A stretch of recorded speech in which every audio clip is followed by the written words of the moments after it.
Hello students, आज हम next topic study कर रहे हैं अल्फा पार्टिकल स्कैटरिंग एक्सपेरिमेंट। और स्टूडेंट्स एग्जाम में क्वेश्चन ऐसे भी पूछ सकते हैं कि discuss Rutherford scattering experiment and the various observation of this experiment. तो स्टूडेंट जो फर्स्ट मॉडल था एटम का वो किसने प्रपोज किया था? जे थॉमसन ने प्रपोज किया था इन 1890 में। तो डिस्कवरी ऑफ इलेक्ट्रॉन का जो क्रेडिट जाता है वो किसको जाता है? जे थॉमसन को जाता है। तो जे थॉमसन ने क्या बताया था कि एटम क्या है? न्यूट्रल है। न्यूट्रल है तो इलेक्ट्रॉन कैसे चार्ज होते हैं? नेगेटिव चार्ज होते हैं। तो इसका मतलब ये था कि कुछ ना कुछ पॉजिटिव चार्ज पार्टिकल भी है एटम में। तो जिसकी वजह से जो नेट चार्ज जो एटम के ऊपर आ रहा था वो 0 आ रहा था। ठीक है, नेगेटिव चार्ज इलेक्ट्रॉन की वजह से और पॉजिटिव चार्ज एटम में पॉजिटिव चार्ज भी है। तो जो नेट चार्ज था वो क्या आएगा? 0 आएगा। तो तभी आप कह सकते हैं कि जो एटम है वो क्या है? न्यूट्रल है। तो इसी मॉडल को हम J Thomson model of atom को हम प्लम पडिंग मॉडल भी कहते हैं। ठीक है, प्लम पडिंग मॉडल। तो एक्सपेरिमेंट में ही हमें पता चलेगा कि पॉजिटिव चार्ज कहाँ है। तो ये जो प्रोटॉन की जो डिस्कवरी का जो क्रेडिट जाता है वो रदरफोर्ड को ही जाता है। ठीक है, रदरफोर्ड स्कैटरिंग एक्सपेरिमेंट को ही जाता है। तो स्टूडेंट्स सबसे पहले हमें इस एक्सपेरिमेंटल को समझने के लिए हमें कुछ टर्म्स हैं वो हमें यूज़ करनी पड़ेगी। यहाँ पर हम स्टूडेंट्स अल्फा पार्टिकल हम यूज़ करेंगे। अल्फा पार्टिकल का हम यूज़ करेंगे इस एक्सपेरिमेंट में। ठीक है, कि जो स्कैटरिंग होगी अल्फा पार्टिकल।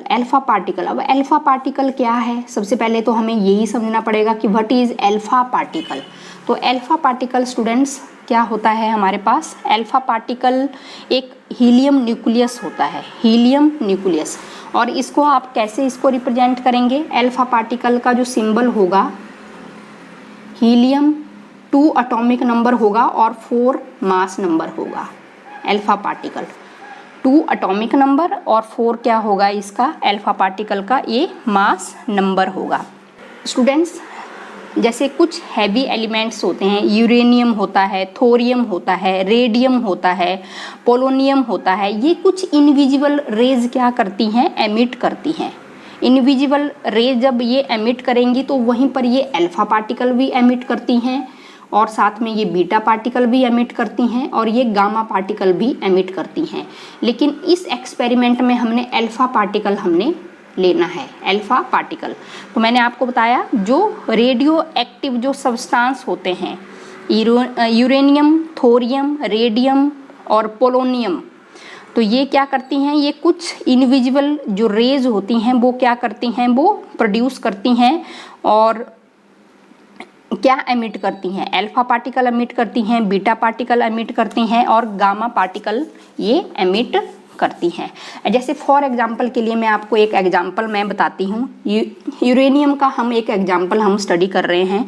तो स्टूडेंट्स यहाँ पर आप देखेंगे कि जो यूरेनियम होता है, यूरेनियम 92 और इसका जो मास होता है वो 238 होता है। ठीक है, यूरेनियम एटॉमिक नंबर 92 और जो मास है वो 238 होता है। तो यहाँ पर ये एक क्या है? रेडियो आइसोटोप है। ठीक है, तो आपने बताना है कि जो रेडियो एक्टिव जो एलिमेंट है, यहाँ पर रेडियो एक्टिव जो एलिमेंट है यूरेनियम 238 जो हम ले रहे हैं, ये क्या करेगा स्टूडेंट्स? यहाँ पर ये अल्फा पार्टिकल एमिट करेगा। अल्फा पार्टिकल जब एमिट करेगा, जब अल्फा डिके होगा तो उस जो यूरेनियम है वो थोरियम में कन्वर्ट हो जाता है। एक नया रेडियो एक्टिव एलिमेंट बनेगा इस यूरेनियम 92 से। तो जो थोरियम है उसका जो एटॉमिक नंबर होगा वो 2 नंबर से डिक्रीज हो जाएगा। तो यहाँ 92 है तो यहाँ पर 90 होगा। तो जो नया जो एलिमेंट जो बन रहा है उसका जो एटॉमिक नंबर होगा वो पहले वाला जो रेडियो एक्टिव जो एलिमेंट है यूरेनियम है उसके एटॉमिक नंबर से 2 नंबर डिक्रीज होगा और मास नंबर उसका 4 नंबर डिक्रीज होगा। तो इसका जो मास आएगा वो 234 आ जाएगा। ठीक है। तो ये एक नया एलिमेंट बन गया है। ये कौन सा नया एलिमेंट बना है? ये थोरियम, TH थोरियम 234। तो अल्फा डिके होगा, अल्फा डिके, तो यहाँ से 2 हीलियम 4, इसको मैं देख रही हूँ ना, 2 हीलियम अल्फा डिके हुआ यहाँ से। तो ये एक रेडियो एक्टिव एलिमेंट है, वहीं से हमें ये क्या मिल रहा है, ये अल्फा पार्टिकल हमें मिल रहा है। तो देखो 90 + 2 92 हो जाएगा, 234 + 4 238 होगा, तो हमें वही मिलेगा यूरेनियम 238। तो जब भी, ठीक है, यूरेनियम 238 ये क्या करेगा, अल्फा पार्टिकल एमिट करेगा। तो जो नया जो एलिमेंट बनेगा उसका जो एटॉमिक नंबर होगा वो 2 नंबर से डिक्रीज होगा और उसका जो मास नंबर होगा वो 4 नंबर से डिक्रीज होगा। तो एक नया एलिमेंट हमारे पास बना थोरियम 234।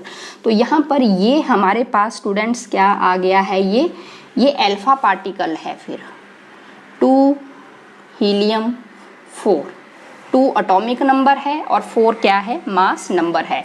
तो अब आपको पता लग गया है कि इस एक्सपेरिमेंट में हम अल्फा पार्टिकल हम लेने वाले हैं। स्कैटरिंग जो एक्सपेरिमेंट हम करने वाले हैं वहाँ पर हम अल्फा पार्टिकल हम लेने वाले हैं। तो सबसे पहले आप देखेंगे कि यहाँ पर ये जो मैंने डायग्राम बनाया है, यहाँ पर हम क्या ले रहे हैं, एक थिन गोल्ड फॉइल ले रहे हैं। ये पतली सी एक गोल्ड की फॉइल हम ले रहे हैं। यहाँ पर हम जो अल्फा पार्टिकल हैं उनकी हम स्कैटरिंग हम बताएंगे, और किसकी वजह से स्कैटरिंग होगी, due two atoms of thin gold foils. तो जो अल्फा पार्टिकल है वो एक हीलियम एटम है, ठीक है, हीलियम एटम है, जहाँ से हमने 2 इलेक्ट्रॉन क्या करने हैं, रिमूव करने हैं। कितने इलेक्ट्रॉन हमने रिमूव करने हैं, 2 इलेक्ट्रॉन वहाँ से हम रिमूव करेंगे। तो इसको हम अल्फा पार्टिकल को हम कैसे हम डिनोट करेंगे, हीलियम 2 पॉजिटिव, 2 पॉजिटिव, इसको हम ऐसे करके हम लिख रहे हैं हीलियम 2 पॉजिटिव। तो चार्ज क्या है, +2e चार्ज है, +2e चार्ज है, ठीक है। तो जब जो बेसिक जो एक्सपेरिमेंटल जो सेटअप होगा ये रदरफोर्ड द्वारा यूज़ किया गया था। तो मैंने बता दिया यहाँ से क्या होगा, एक अल्फा पार्टिकल, ये सोर्स ऑफ अल्फा पार्टिकल है, this one source of alpha particle, source of alpha particle, ठीक है। यहाँ से अल्फा पार्टिकल का ये सोर्स है और यहाँ पर हमने आगे ये लेड स्लिट हमने यूज़ किया हुआ है। जो स्लिट किसका है, लेड का बना हुआ है। तो यहाँ से बीम ऑफ अल्फा पार्टिकल, तो यहाँ से क्या जा रहे हैं, आपके अल्फा पार्टिकल यहाँ से एमिट हो रहे हैं, ये सोर्स है। तो ये beam of alpha particle, beam of alpha particles, तो बीम ऑफ अल्फा पार्टिकल्स आप बताएंगे। तो जो अल्फा पार्टिकल हैं वो यहाँ पर इंसिडेंट करेंगे। ये आपके पास एक सर्कुलर स्क्रीन है और ये किससे कोटेड की गई है, ये जिंक सल्फाइड से यहाँ पर ये कोटेड की गई है, क्योंकि जो अल्फा पार्टिकल हैं होंगे वो इंसिडेंट करेंगे इस स्क्रीन के ऊपर। कहाँ से पास होंगे, वो थिन गोल्ड फॉइल से पास होने के बाद वो इस स्क्रीन के ऊपर क्या करेंगे, इंसिडेंट करेंगे। ये जो स्क्रीन है ये जिंक सल्फाइड की बनी हुई है। तो कहाँ से वो स्कैटर होंगे, इस गोल्ड फॉइल से, जो यहाँ पर हमने थिन गोल्ड फॉइल जो एटम की बनी हुई है वहाँ पर वो इंसिडेंट करेंगे और इंसिडेंट करने के बाद कहाँ पर फॉल करेंगे, इस स्क्रीन के ऊपर वो फॉल करेंगे। अब जो अल्फा पार्टिकल होंगे वो डिफरेंट एंगल से यहाँ पर वो क्या होंगे, स्कैटर्ड होंगे, डिफरेंट डायरेक्शन में डिफरेंट एंगल से वो यहाँ पर क्या होंगे, स्कैटर्ड होंगे। तो अल्फा पार्टिकल स्कैटर्ड होंगे डिफरेंट डायरेक्शन में और डिफरेंट एंगल से। किसकी हेल्प से आप इसको नोट करेंगे, ये हमारे पास यहाँ पर एक डिटेक्टर हमने यूज़ किया है। ये जो डिटेक्टर है ये मूव करेगा और ये बताएगा कि किस एंगल से जो पार्टिकल है, जो अल्फा पार्टिकल हैं वो क्या हो रहे हैं, स्कैटर्ड हो रहे हैं। तो जब अल्फा पार्टिकल इस थिन गोल्ड फॉइल से स्कैटर्ड होकर इस स्क्रीन के ऊपर फॉल करेंगे तो यहाँ स्क्रीन के ऊपर एक फ्लैश लाइट जैसी यहाँ पर शो होगी, सिंटिलेशन यहाँ पर प्रोड्यूस होगा, एक फ्लैश जैसी लाइट, ठीक है, शॉर्ट लाइट, जो शॉर्ट लाइट जो फ्लैश होगी वो यहाँ पर प्रोड्यूस होगी स्क्रीन पर, जिस एंगल से जो अल्फा पार्टिकल होगा वो स्कैटर्ड कर रहा है। हो सकता है 10 डिग्री से स्कैटर्ड कर रहा है, 15 डिग्री से स्कैटर्ड कर रहा है, ठीक है, 45 डिग्री से स्कैटर्ड कर रहा है, 60 डिग्री से स्कैटर्ड कर रहा है। तो डिफरेंट एंगल्स ऑब्जर्व करेंगे और किसकी हेल्प से डिटेक्ट करेंगे, इस डिटेक्टर की हेल्प से हमें पता लगेगा कि जो अल्फा पार्टिकल है वो थिन गोल्ड फॉइल से किस एंगल पर स्कैटर्ड हो रहा है। तो ये आपको पता लग गया है, ये सोर्स है किसका, अल्फा पार्टिकल का। और अल्फा पार्टिकल को हम 2 हीलियम 4, ये हीलियम क्या है, हीलियम न्यूक्लियस ही क्या है आपके पास, ये अल्फा पार्टिकल है। 2 एटॉमिक नंबर है और 4 मास नंबर है।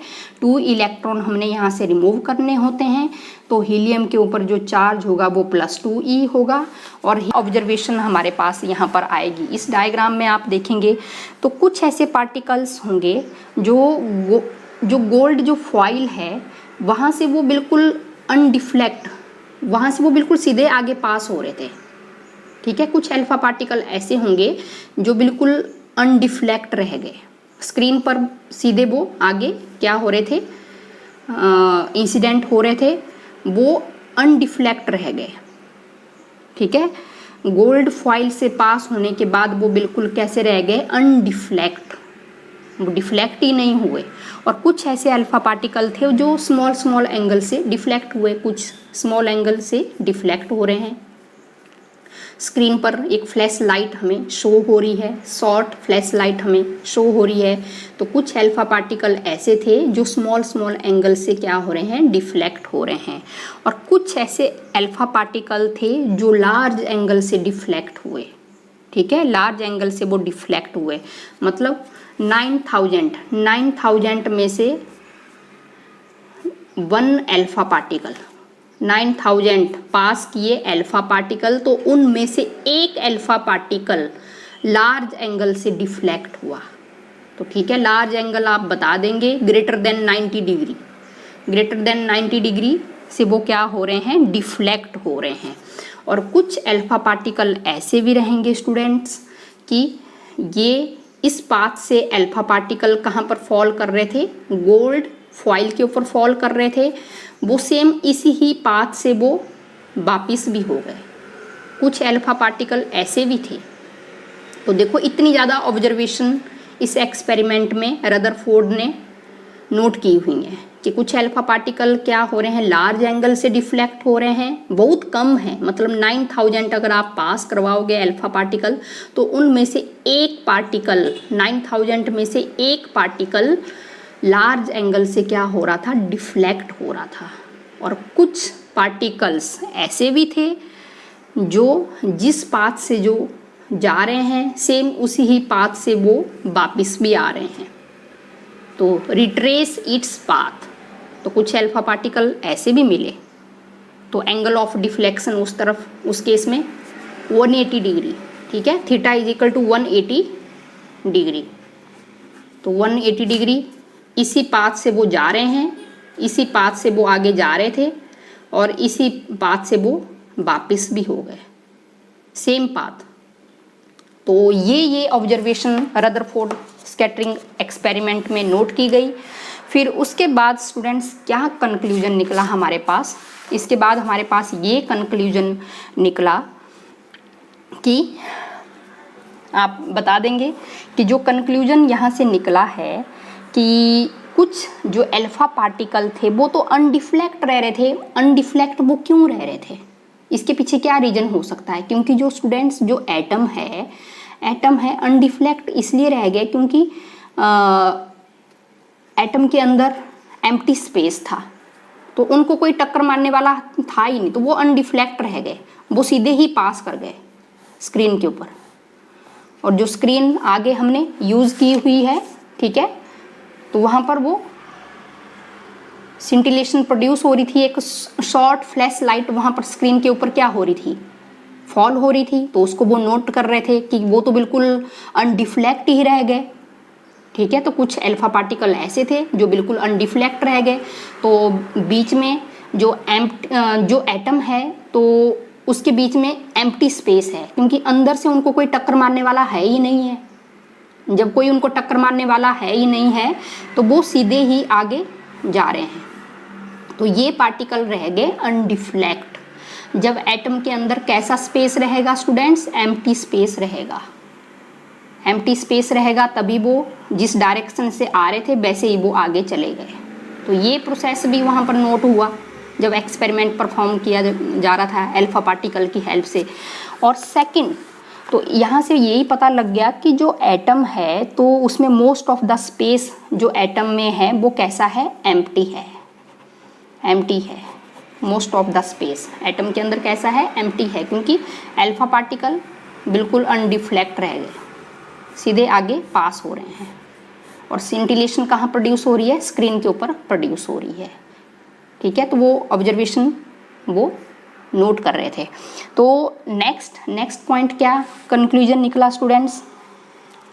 कि जो अल्फा पार्टिकल है, अल्फा पार्टिकल मैंने बता दिया आपको हीलियम 2 पॉजिटिव, ये है पॉजिटिवली चार्ज्ड है और इसका जो मास है वो भी ज़्यादा है एज कंपेयर टू इलेक्ट्रॉन।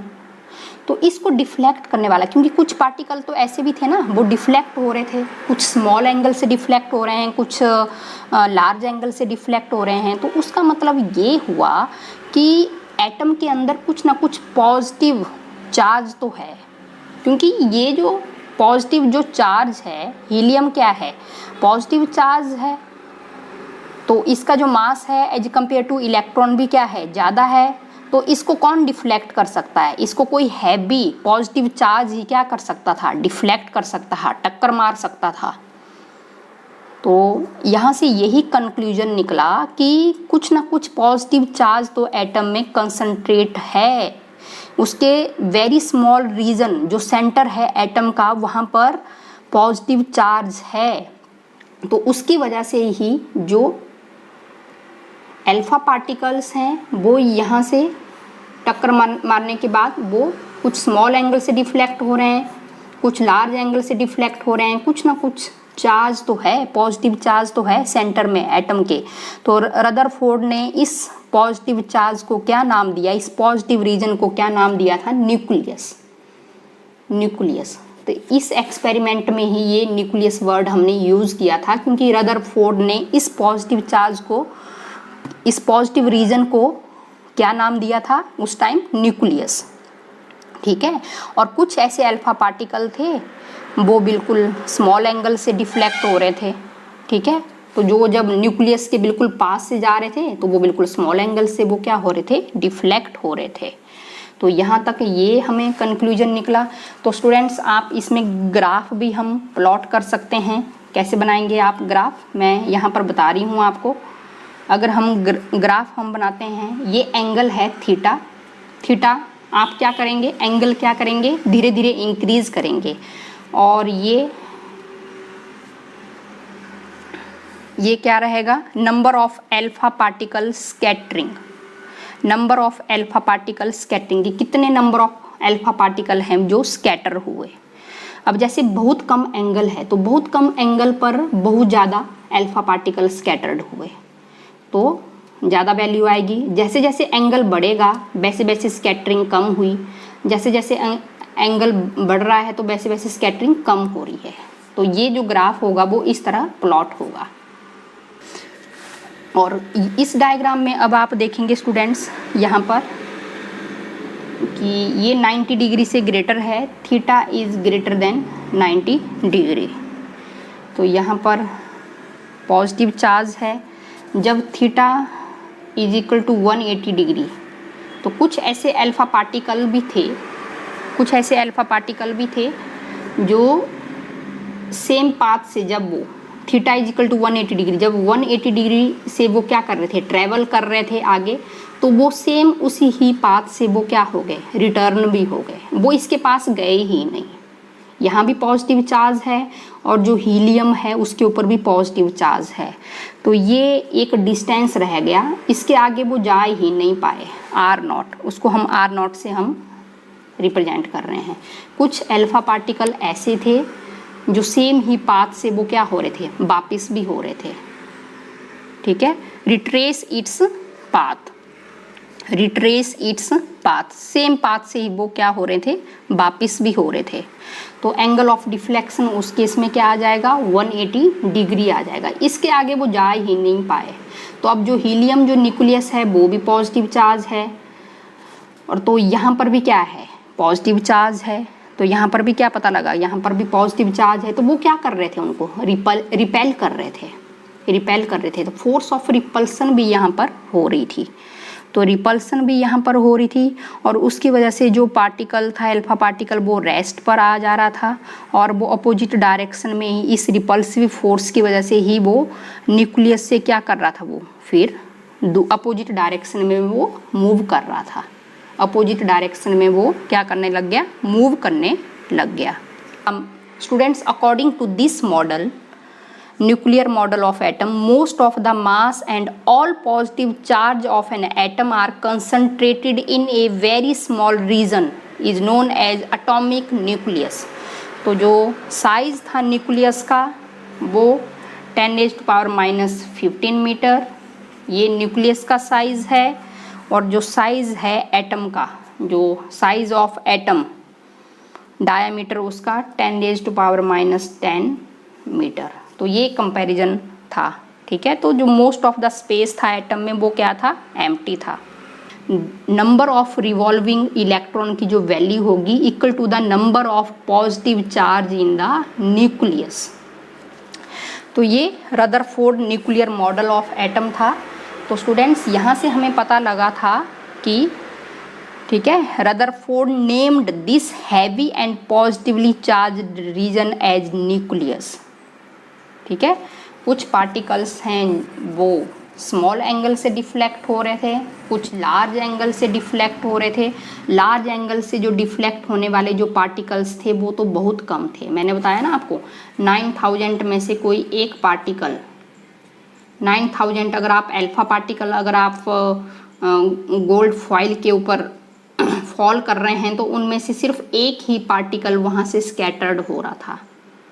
और कुछ पार्टिकल ऐसे भी थे जो सेम पाथ से वो क्या कर रहे थे, प्रोटॉन की तरफ, यहाँ पर पॉजिटिव चार्ज की तरफ जा रहे हैं, लेकिन जब थीटा कितना है 180 डिग्री है तो सेम ही पाथ से वो वापस भी आ रहे हैं। तो यहाँ पर फोर्स ऑफ रिपल्सन यहाँ पर प्रोड्यूस हो रही थी।